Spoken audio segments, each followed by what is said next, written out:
Hello everyone, जय हिंद। Welcome to Jha sir academy for IAS. हम करने जा रहे हैं मेंस का प्रीवियस ईयर क्वेश्चन एनालिसिस और आज हम देखेंगे जनरल स्टडीज पेपर 4 एथिक्स की एक केस स्टडी। मैं उम्मीद करती हूँ गाइस आप लोगों ने इस केस स्टडी को अटेम्प्ट किया होगा और एक बहुत ही अच्छा आंसर फ्रेम भी किया होगा। सो गाइस आज हम सिविल सर्विसेज के एथिक्स, इंटीग्रिटी और कोड ऑफ कंडक्ट क्या है उसके हिसाब से, उसके बेसिस पे हम कुछ बात करने वाले हैं। हमें उसमें एक केस स्टडी प्रोवाइडेड है, तो बहुत ही अच्छा और बहुत ही इंटरेस्टिंग टॉपिक होने वाला है गाइज। तो आप इसके जितने भी पॉइंट्स आपको मिलेंगे, बहुत ही अच्छे पॉइंट्स आपको मिलने वाले हैं। ऑल टुगेदर आपको पूरा का पूरा ये जो code of ethics, code of conduct है, इंटीग्रिटी है, एथिक्स एंड इंटीग्रिटी, वो सारा कुछ आपका सिविल सर्विसेज से रिलेटेड जो ये टॉपिक है वो पूरा का पूरा आपका यहाँ पे कवर अप हो जाएगा। तो इन पॉइंट्स को अपने पास गाइज ज़रूर नोट करके रखिएगा। It will definitely help you a lot in the near future.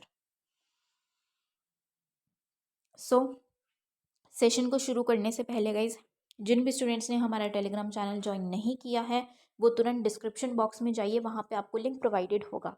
उस लिंक के थ्रू आप हमारे टेलीग्राम चैनल को ज्वाइन कर सकते हैं और उसका बेनिफिट आपको ये होगा कि आपको हमारी सारी पीडीएफ्स का एक्सेस मिल जाएगा जो आप लोगों के लिए अपलोड कर दी जाती है हमारे टेलीग्राम चैनल पे ही फ्री ऑफ कॉस्ट। जैसे कि करंट अफेयर्स की पीडीएफ्स हैं या फिर ये जो हम मेंस का प्रीवियस ईयर क्वेश्चन एनालिसिस कर रहे हैं इसकी पीडीएफ्स हैं। और उसी के साथ साथ आप लोगों के लिए जो वीडियो लेक्चर्स अपलोड किए जाते हैं आपको उनका भी डायरेक्ट लिंक यहाँ पे प्रोवाइड कर दिया जाता है। और गाइज अगर आप अपने एग्जाम्स की सीरियसली प्रिपरेशन कर रहे हैं तो मैं कहूँगी कि आपको करंट अफेयर्स के लिए तो बिल्कुल परेशान होने की ज़रूरत नहीं है। आपको अपना टाइम, मनी, एफर्ट्स कुछ लगाने की ज़रूरत नहीं है। All you need to do is आपको सिर्फ झा सर अकेडमी पे जो आपके लोगों के लिए रेगुलर बेसिस पे करंट अफेयर्स के वीडियो लेक्चर्स अपलोड किए जाते हैं, आपको सिर्फ रेगुलरली उनको फॉलो करना है। That is more than enough, क्योंकि हमारे करंट अफेयर्स से बाहर का आपके एग्जाम में कुछ भी पूछा नहीं जाएगा। और गाइज हमारा जीएस का भी pre plus mains batch run कर रहा है, आप उस बैच को ज़रूर ज्वाइन कीजिए। बहुत ही अच्छा बैच है। इस बैच में आप लोगों को जीएस 1 2 3 4 की ज़ीरो से तैयारी करवाई जा रही है। जहाँ सर आपको खुद मेंटोर कर रहे हैं इस बैच में। और अगर आप बैच की डिटेल्स को प्रॉपर तरीके से फॉलो करेंगे और झा सर के द्वारा दी गई गाइडलाइंस को फॉलो करेंगे तो आपका एग्जाम निकलने से कोई नहीं रोक सकता। गाइज आपका सिलेक्शन पक्का है, तो ज़रूर ज़रूर ज्वाइन कीजिएगा इस बैच को। और हमारा मेंस का भी आंसर राइटिंग बैच रन कर रहेगा गाइज, आप इस बैच को भी ज़रूर ज्वाइन कीजिए। बहुत ही बेहतरीन बैच है। इसमें आपको 500 प्लस क्वेश्चंस की प्रैक्टिस कराई जा रही है। हमारी एक्सपर्ट फैकल्टी हैं, वो आपके आंसर कॉपीज़ को चेक करते हैं, मिस्टेक्स बताते हैं और इम्प्रूव करने में हेल्प करते हैं। और उसी के साथ साथ आपको हर एक क्वेश्चन के रिगार्डिंग एक सैम्पल आंसर भी दिया जाता है और वीडियो सोल्यूशन भी प्रोवाइड किया जाता है with proper explanation. So guys अगर आप सीरियसली सिविल सर्विसेज एग्जामिनेशन की प्रिपरेशन कर रहे हैं तो आप इन बैचेस को ज़रूर ज्वाइन कीजिएगा। ज्वाइन करने के लिए आप नीचे दिए गए नंबर 9713282838 पे व्हाट्सएप के थ्रू आप कोर्सेज की डिटेल्स ले सकते हैं और कोर्सेज को ज्वाइन कर सकते हैं। तो चलिए गाइज अपना आज का सेशन स्टार्ट करते हैं। हमारे केस स्टडी है, इन recent times there has been an increasing concern in India to develop effective civil service ethics, code of conduct, transparency measures, ethics and integrity systems and anti-corruption agencies। कि आज के time पे बहुत ज़्यादा इसका concern उठाया जा रहा है, बहुत ज़्यादा बढ़ता जा रहा है कंसर्न। किस चीज़ के लिए? कि प्रॉपर तरीके से, इफ़ेक्टिव तरीके से सिविल सर्विसेज सर्विस में उन नैतिकता लाई जाए, एथिक्स हो, उनका एक कोड ऑफ कंडक्ट हो कि क्या क्या उनका क्या क्या उनकी गाइडलाइंस है, किस तरीके से उनको काम करना है, वो प्रॉपर तरीके से उनको बताया जाए। ठीक है, ट्रांसपेरेंसी मेजर्स हो, पारदर्शिता हो, नैतिकता हो, अखंडता हो बिल्कुल अच्छे से सिस्टम में। और एंटी करप्शन एजेंसीज हों जो कि इस चीज़ पे ध्यान रखे कि करप्शन ना हो, जहाँ पे भी करप्शन हो वहाँ पे एक्शन लिया जाए, उस पर ध्यान रखे, प्रॉपर तरीके से मॉनिटरिंग हो, अकाउंटेबिलिटी हो। तो इस इन चीज़ों की बहुत ज़्यादा आज के टाइम पे इन चीज़ों के लिए कंसर्न बढ़ता जा रहा है, डिमांड बढ़ती जा रही है। ऐसा क्यों हो रहा है हम जानते हैं, क्योंकि आज के टाइम पे बहुत ज़्यादा हमें माल एडमिनिस्ट्रेशन है या करप्शन के केसेस हमें बहुत ज़्यादा देखने को मिल रहे हैं, तो उनकी वजह से ये कंसर्न्स रेज किए जा रहे हैं। In view of this, there is a need being felt to focus on three specific areas which are directly relevant to the problems of internalizing integrity and ethics in the civil services। अब इस मामले में हम देखें तो किस 3 ऐसे areas हैं, स्पेसिफिक एरियाज़ जिन पे ध्यान केंद्रित करने की ज़रूरत हमने महसूस की है कि यहाँ पे ध्यान दिया जाना ज़रूरी है, जो कि कहीं ना कहीं अगर हम इंटीग्रिटी, अखंडता की बात करें सिविल सर्विसेज में, यहाँ हम नैतिकता की बात करें, तो इनकी प्रॉब्लम से कहीं ना कहीं डायरेक्टली रिलेटेड है, रिलेवेंट है। वो क्या है? फर्स्ट क्या? Anticipating specific threats to ethical standards and integrity in the civil services. कि सबसे पहले इस चीज़ को देखना ज़रूरी है, ये ख़त्म करने के लिए, हमें इस पे ध्यान रखने के लिए इस चीज़ को देखना ज़रूरी है कि जो एथिकल स्टैंडर्ड्स हैं, जो नैतिक, जो एक स्टैंडर्ड बनाए गए हैं, या जो इंटीग्रिटी है, अखंडता है, उस पे क्या थ्रेट है, किसकी वजह से वो प्रॉपर तरीके से फॉलो नहीं हो पा रहे हैं, उस थ्रेट्स को समझना, उनको देखना ज़रूरी है। दूसरा, strengthening the ethical competence of civil servant. ठीक है, क्या करना है कि जो सिविल सर्वेंट है उनके एथिकल कॉम्पिटेंस को, मतलब कि उनकी नैतिकता को, उनकी वैल्यूज़ को, उनकी क्वालिटीज़ को बढ़ाना है, स्ट्रॉन्ग करना है। And developing administrative processes and practices which promote ethical values and integrity in civil services. और क्या करना है? तीसरा, कि एडमिनिस्ट्रेटिव जो प्रोसेसेस या प्रैक्टिसेस इस तरीके से बनानी है, मतलब उनका प्रोसेस जो होगा काम करने का, फंक्शनिंग में प्रैक्टिसेस जो भी काम है वो इस तरीके से बनाना है जो कि सिविल सर्विसेज में नैतिक मूल्यों को बढ़ावा दे और अखंडता को बढ़ावा दे, उनको रिस्पॉन्सिबल बनाए, उनको अकाउंटेबल बनाए। ठीक है, सो क्वेश्चन क्या है? Basically suggest institutional measures to address the above 3 issues. अब ये जो 3 इश्यूज हैं, कि पहला तो हमें क्या देखने की ज़रूरत है? इशू क्या है कि हमें ये पता करना है कि भाई थ्रेट है क्या, किस वजह से थ्रेट हो रहा है, क्या प्रॉब्लम्स आ रही हैं। फिर हमें सिविल सर्वेंट्स को स्ट्रेंथन करना है, उनको हमें स्ट्रॉन्ग बनाना है। ठीक है, फिर उसके बाद हमें प्रोसेस, इस तरीके का जो नहीं है, प्रोसेस में कोई ना कोई प्रॉब्लम है जिसको हमें अच्छा बनाना है। तो इन तीनों इश्यूज पे हम बात करेंगे, हम इन पे इंस्टीट्यूशनल मेजर्स हमें सजेस्ट करने हैं। Right, so I hope guys आप लोगों को एक केस स्टडी समझ में आई होगी। So let's start with it now. Civil service is the backbone of the administration in any country. Ethics and integrity is needed in civil service to attain the constitutional morality of empathy with weaker section of society, eliminating corruption in the society, giving value for the money to society and use of optimal resources. कि civil service जो है वो backbone होती है। ठीक है, मतलब वो एक तरीके से रीढ़ की हड्डी है किसी भी एडमिनिस्ट्रेशन की, मतलब किसी भी कंट्री के एडमिनिस्ट्रेशन की अगर हम बात करें तो एडमिनिस्ट्रेशन की रीढ़ की हड्डी मानी जाती है सिविल सर्विस। तो अगर उसी सिविल सर्विस में एथिक्स और इंटीग्रिटी होनी बहुत ही ज़्यादा ज़रूरी है। क्यों ज़रूरी है? ताकि जो सिविल सर्वेंट्स है वो किस लिए होते हैं? कि लोगों की मदद के लिए, लोगों की प्रॉब्लम्स को देखने के लिए, लोगों के वेलफेयर के लिए। तो जो वीकर सेक्शन ऑफ सोसाइटी हैं उनके साथ एम्पैथी रखनी, अगर वो एम्पैथेटिक होंगे उनके साथ, तभी वो प्रॉपर तरीके से काम कर पाएंगे, मोरालिटी के साथ उनके लिए अच्छे से काम कर पाएंगे। ठीक है, करप्शन तभी हटा पाएंगे वो, अगर एथिकल वैल्यूज़ ही नहीं है, उनके अंदर इंटीग्रिटी नहीं होगी तो वो करप्ट हो जाएंगे। ठीक है, वो सोसाइटी को, मतलब जो लोगों का पैसा है उनको वैल्यू करेंगे, उनकी वैल्यू समझेंगे एक एक पैसे की। और जो रिसोर्सेज हैं, संसाधन हैं, जो हमें पता है कि लिमिटेड होते हैं रिसोर्सेज टू एन एक्सटेंट, तो उनको प्रॉपर तरीके से ऑप्टिमली यूटिलाइज करेंगे, उनका वेस्टेज नहीं करेंगे, और वो भी लोगों के लिए ही यूटिलाइज करेंगे, बजाय कि अपने खुद के पर्सनल इंटरेस्ट के लिए। ठीक है, development of civil service code, transparency in the civil service and in anti corruption agencies, 3 issues need to dealt in clear means. अब 3 जो इश्यूज की हमने बात की थी कि उनको देखना बहुत ज़्यादा ज़रूरी है अगर हमें ये सारी चीज़ों को रखना है, तो कि एक अच्छे से कोड बनाना है, पारदर्शिता बनानी है, या एंटी करप्शन एजेंसीज बनानी है जो कि करप्शन पे चेक रखे, तो उनके लिए हमें इन इश्यूज़ को डील करना, इन इश्यूज़ को सॉल्व करना ज़रूरी है। तो पहला इशू तो क्या है? एंटिसिपेटिंग स्पेसिफिक थ्रेट्स, कि उन थ्रेट्स को देखना ज़रूरी है, उनकी आशंका, उनको समझना ज़रूरी है कि क्या क्या ऐसी दिक्कतें हैं जिसकी वजह से ये जो एथिकल स्टैंडर्ड्स पे इतना ज़्यादा खतरा मंडरा रहा है।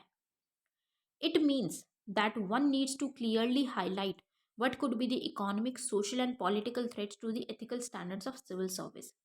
इसका क्या मतलब है कि एक को पूरे तरीके से मतलब प्रॉपर तरीके से देखना है, हाईलाइट करना है कि चाहे हम इकोनॉमिकली बात करें, सोशली बात करें, पॉलिटिकली बात करें, तो हर तरीके से सिविल सर्विस के जो नैतिक मूल्य हैं या एथिकल स्टैंडर्ड्स हैं, नैतिक मानकों को किस तरीके से खतरा है, कैसे वो थ्रेट बन सकते हैं, हर मैनर में, हर एक एंगल से उसको देखना है। These threats need to be neutralised in the short term as well as long term, कि अब सबसे पहले उनको देखना है हर एक एंगल से कि क्या क्या खतरा है और फिर उनको खत्म करना है, न्यूट्रलाइज करना है, शॉर्ट रन में भी और लॉन्ग रन में भी। ठीक है, तो अब उसके तरीके क्या है करने की, कि कैसे वो किया जाएगा, ये न्यूट्रलाइज कैसे किया जाएगा इन खतरों को। फर्स्ट है removal of the laws like official secret act which provide safe harbour to corrupt officials. ये जो लॉज हैं हमें देखने को मिलता है कानून की, ऑफिशियल सीक्रेट एक्ट, कि भाई नहीं ये सीक्रेट इन्फॉर्मेशन है, ये हम लीक नहीं कर सकते, ये हम बता नहीं सकते, तो ये एक सेफ हार्बर है, तो ऐसे एक्ट्स को हटा देना चाहिए, क्योंकि एक सेफ हार्बर की तरह काम करते हैं करप्ट ऑफिशियल्स के लिए। वो वहाँ पे बच जाते हैं और वो अपना काम ऐसा करते रहते हैं, गलत काम। Next, bringing transparency in the appointment to anti-corruption agencies by involving multiple stakeholders like civil society, opposition leaders to cut down the political patronage। अब ये जो एंटी करप्शन एजेंसीज हैं ये कितनी भी ले आओ, लेकिन जब तक वहाँ पे पॉलिटिकल पार्टीज का सपोर्ट होगा, उन्हीं के अगर हाथ में बात रहेगी, तो इनका कोई फायदा है ही नहीं लाने का, क्योंकि उनके अपॉइंटमेंट में भी करप्शन हमें देखने को मिलेगी। तो वहाँ पे उनका इंडिपेंडेंट तरीके से, ट्रांसपेरेंट, पारदर्शिता से उनका अपॉइंटमेंट किया जाना चाहिए, जहाँ पे सिविल सोसाइटी के मेंबर्स भी इन्वॉल्व हों और अपोजिशन लीडर्स भी हों, ताकि पॉलिटिकल सपोर्ट वहाँ पे उनको मिल ही ना पाए। Next, instituting the civil service board as mandated by the supreme court to reduce the political pressure, कि सिविल सर्विस बोर्ड बना देना चाहिए ताकि पॉलिटिकल प्रेशर ना हो। ये सुप्रीम कोर्ट ने भी कहा है। पॉलिटिकल प्रेशर कैसे होता है, कि जैसे मान लीजिए कोई एक ब्यूरोक्रेट है, कोई पॉलिटिकल पार्टी अगर बोलती है कि आप हमारे हिसाब से काम करो, आप इस ये काम को करो, वो अगर एडमिनिस्ट्रेटर, वो ब्यूरोक्रेट अगर मना कर देता तो वो उनका ट्रांसफर करा देते हैं, क्योंकि वो पॉलिटिकल के अंडर ही आता है, एक पॉलिटिकल एग्जीक्यूटिव के अंडर आता है ये काम। तो उसको वो हटाना है ताकि वो पॉलिटिकल प्रेशर ना हो, और सिविल सर्विस बोर्ड ट्रांसफर्स को, पोस्टिंग्स को, प्रमोशंस को ध्यान में रख के इन चीज़ों को वो हैंडल करे, ताकि वो एक ट्रांसपेरेंट और फेयर तरीके से हो सके। Undertaking 7 points reform in the working police as mandated by the Supreme Court to bring out the police force from the clutches of political power। कि सुप्रीम कोर्ट ने जो 7 पॉइंट रिफॉर्म्स दिए हैं पुलिस में लेके आने के लिए, कि पुलिस में कुछ सुधार लेके आने, उसके लिए 7 पॉइंट बताए गए हैं, ताकि ये जो पॉलिटिक्स के प्रेशर में पुलिस आके काम करती है ना, कि उन्हीं के बेनिफिट के लिए काम करती है बजाय कि लोगों के लिए, तो वो ना हो। Next, undertaking societal reforms like laws on hate speech, bringing more women in civil services through reservation for development of gender sensitive values, कि ज़्यादा से ज़्यादा महिलाओं को लेकर और कुछ ऐसे लॉज भी लेकर आओ, जैसे कि लॉज ऑन हेट स्पीच, कि जो बोला जाता है इस तरीके से उन पे लॉज बनाए जाए, कानून बनाए जाए, और विमेन का की ज़्यादा से ज़्यादा एंट्री लाई जाए रिजर्वेशन के through. Repeal of the Article 311 in the Constitution as suggested by second ARC to simplify the process of corruption charges against higher officials, कि जो हायर ऑफिशियल्स हैं उनके अगेंस्ट जो भ्रष्टाचार के चार्जेस लगाए जाते हैं, उनको भ्रष्टाचार के लिए बोला जाता है कि वो ऐसे हैं, करप्शन चार्जेस लगाए जाते हैं, तो उनको प्रॉपर सिंप्लीफाई करने के लिए आर्टिकल 311 हटा देना ज़रूरी है, और ये किसने सेकेंड ARC रिपोर्ट में रेकमेंड किया था। Next, removing the safeguards like permission from government to undertake inquiry above joint secretary level to simplify process, कि कुछ सेफगार्ड्स को हटाना है, जैसे कि इंक्वायरी करनी है जो जॉइंट सेक्रेटरी लेवल से अबव हैं, तो उनकी इंक्वायरी करने के लिए सरकार से परमिशन लेनी ज़रूरी है। ठीक है, उनसे इंक्वायर करने के लिए। तो ऐसी कुछ ये जो चीज़ें हैं, ये प्रोसेस, ये सेफगार्ड्स को हटा दें ताकि प्रोसेस सिंप्लीफाई और प्रॉपर तरीके से जल्दी जल्दी हो सके, ताकि एथिकल वैल्यूज़ और इंटीग्रिटी को बनाए रख सकें हम। ठीक है, तो इस तरीके से हम वो थ्रेट्स को हटा सकते हैं। फिर हम बात करें सेकेंड इशू की, कि हमें जो सिविल सर्वेंट की एथिकल कॉम्पिटेंस है उनको बढ़ावा देना है, उसमें हमें क्या प्रॉब्लम देखने को मिलती है। It means that civil servants need to be made more aware about ethics by developing competence in them. It is to act as positive reinforcement by inculcating ethical values in civil servant. Strengthen करना का क्या मतलब है कि उनको अवगत कराना है उनके कि भाई नैतिकता क्या है, उनके मॉरल वैल्यूज़ क्या हैं, उनके एथिकल वैल्यूज़ क्या हैं जिनको उन्हें फॉलो करना है। उनको बेसिकली क्या करना है, पॉजिटिव रीइंफोर्समेंट देनी है उनके अंदर एथिकल वैल्यूज़ को डाल के। अब वो किस तरीके से डाला जाएगा, किस तरीके से हम एथिकल वैल्यूज़ एथिकल कॉम्पिटेंस उनको दे पाएंगे। फर्स्ट है continuous training for the civil servant throughout their career to sensitize with the changing morality in the society। मतलब कि सोसाइटी में obviously time to time changes आते रहते हैं, तो सोसाइटी में जो नैतिकता बदल रही है या उसमें किस तरीके से नैतिकता की ज़रूरत है, उसके लिए उनको टाइम टू टाइम जितना टाइम भी वो सर्विस में है उनको ट्रेनिंग दी जानी चाहिए, ताकि वो चेंजेस से उनको वो चेंजेस वो अपनी पर्सनालिटी में और अपनी वर्किंग में भी लेकर आए। Next, reducing the age of entry in civil service, as with age impact of training gets reduced and civil servants enter with pre-biases।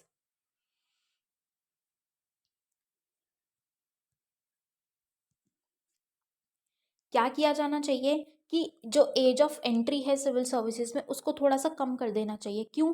क्योंकि जैसे जैसे एज बढ़ती है तो जो सिविल सर्वेंट्स हैं वो जब एंटर करते हैं सर्विस में तो उनके दिमाग में पहले से ही कुछ भेदभाव बना हुआ होता है, वो बायसेस वो लेके आते हैं। तो जो ट्रेनिंग है उसका इतना ज़्यादा इम्पैक्ट नहीं पड़ पाता जितना कि एक कम एज वाले पर्सन पे पड़ेगा। तो एज कम कर दी जानी चाहिए थोड़ी सी। Undertaking 360-degree performance appraisal, which includes behavioral competence by taking feedback from colleagues and citizens, as well as considering of the ethical competence of the civil servant। Government has already initiated 369-degree appraisal for appointment at higher levels। कि 360 degree appraisal performance appraisal होना चाहिए। ये क्या होता है, इसमें behavioural competence ली जाती है, मतलब एक तरीके से फीडबैक लिया जाता है जो आपके कलीग्स हैं या जो सिटीजन्स है, पब्लिक है जिनसे आप डील करते हैं, ठीक है, तो उन सब चीज़ों से आपका लिया जाता है और आपका बिहेवियर समझा जाता है और आपका एथिकल कंडक्ट एथिकल कॉम्पिटेंस आपकी कितनी है उसको समझी जाती है। सरकार ने इसके लिए 369 परफॉर्मेंस अप्रेजल ऑलरेडी जो हायर ऑफिशियल्स हैं उनके लिए लागू कर दिया है। Next, giving more higher esteemed awards like Padma Bhushan to civil servants as suggested by second ARC। कि जैसे पद्म भूषण है, इस तरीके के कुछ अच्छे वाले higher esteem award civil servants को भी दिए जाएं, ये सेकंड ARC ने रेकमेंड किया था ताकि वो और अच्छे से अपने ऑनेस्टी से इंटीग्रिटी से वो काम करें। Next, sending civil servants working at policy level in the field to develop empathetic values. कि जो सिविल सर्वेंट्स हैं जो भी वो पॉलिसी पे काम करेंगे, जो इम्प्लीमेंट करेंगे, ठीक है, जिस भी पॉलिसी पे काम करेंगे तो उनको पहले फील्ड पे भेजा जाए ताकि वो एम्पैथेटिक वैल्यूज़ लें, वो दूसरों के दुख को समझ पाए कि हाँ वो क्या है, उनकी प्रॉब्लम्स को समझ पाए, फिर वो पॉलिसी बनाए और उनको इम्प्लीमेंट करें। तो उस चीज़ की ज़रूरत है, तभी उनके अंदर ये कॉन्फिडेंस हम लेके आ पाएंगे, राइट।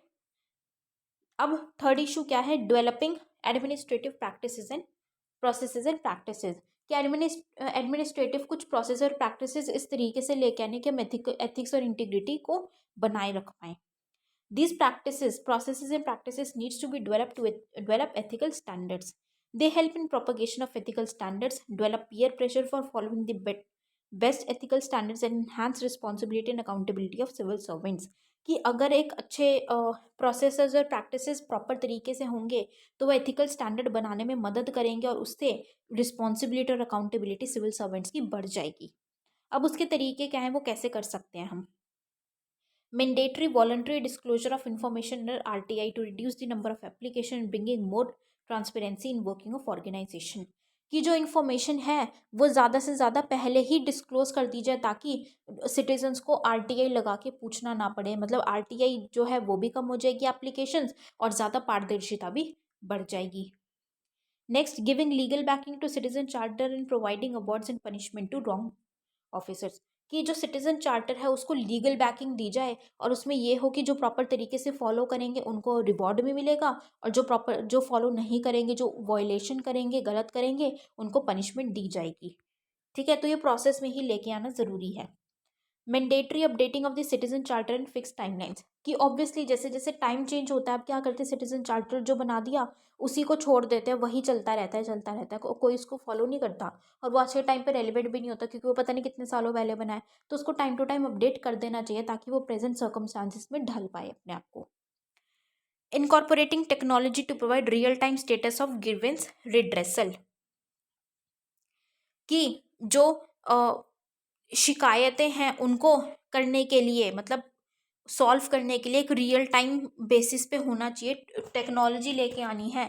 जैसे कि हम कोई पोर्टल बना सकते हैं जिसपे कि स्टूडेंट जो सिटीजन्स हैं वो अपनी प्रॉब्लम्स बता सकते हैं, इवन जो सिविल सर्वेंट्स हैं वो भी अपनी प्रॉब्लम्स बता सकते हैं, कंप्लेंट्स, ताकि उनके साथ डायरेक्टली इंटरेक्ट हो और एक वो टेक्नोलॉजी के थ्रू रियल टाइम बेसिस पे जल्दी से वो सॉल्व भी हो जाए।